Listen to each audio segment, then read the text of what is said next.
Good morning mga kapintors. Welcome to my vlog. So diretso na tayo mga kapintors. Ito pakita ko sa inyo pag-umpisa natin magtimpla ng mga gagamitin natin ngayong umaga. Ito, diretso na mga kapintors. Ito, sanding seller, boysin mga kapintors. Timpla na natin ito.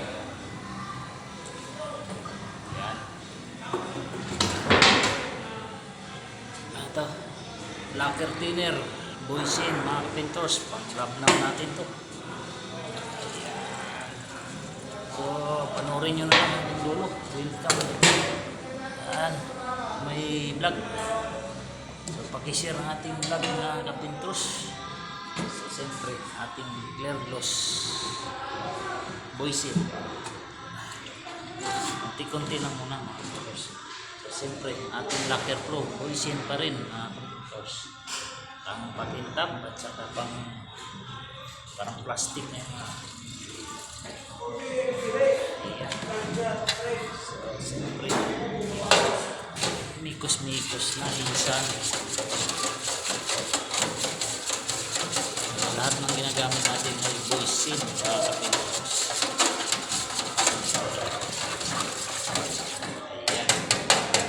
So panoorin nyo na lang hanggang dulo mga kapintors. So siyempre lagay na natin sa ating spray gun mga kapintors kaya magbuga na tayo. Ayan o, boysin yan.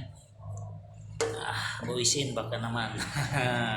Malapit ng Pasko, December na boysin. So sige, diretso na tayo mga kapintors. Tayo ay magbuga na sa ating pintuan. Yan.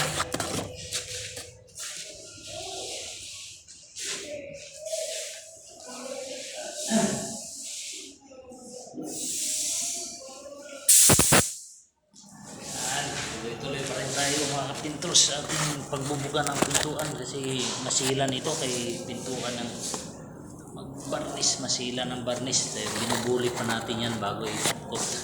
Siyempre boysin pa rin. Napakadabis ang boysin. Number 1 talaga ang boysin mga kapintors kasi hindi siya nagtutubig. Lalo na yung lacquer, napakadabis. Okay, so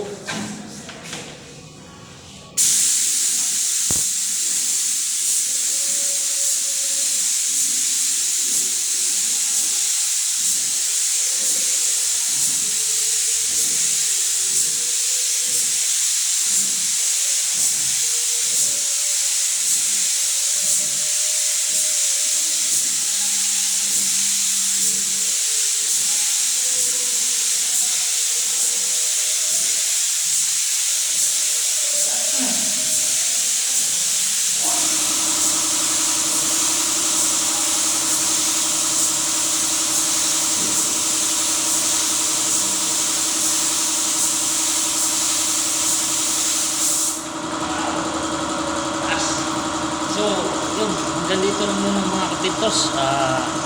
Panoorin nyo na lang hanggang dulo kasi mabilis kasi mapula ang cellphone ko kaya di nakayanin. Mababa lang ang enerhiya ng ating cellphone. So thank you for watching. Bye bye, God bless all. Panoorin nyo na lang hanggang dulo at i-share, like, comment, follow. Bahala na kayo. Peace, bye bye.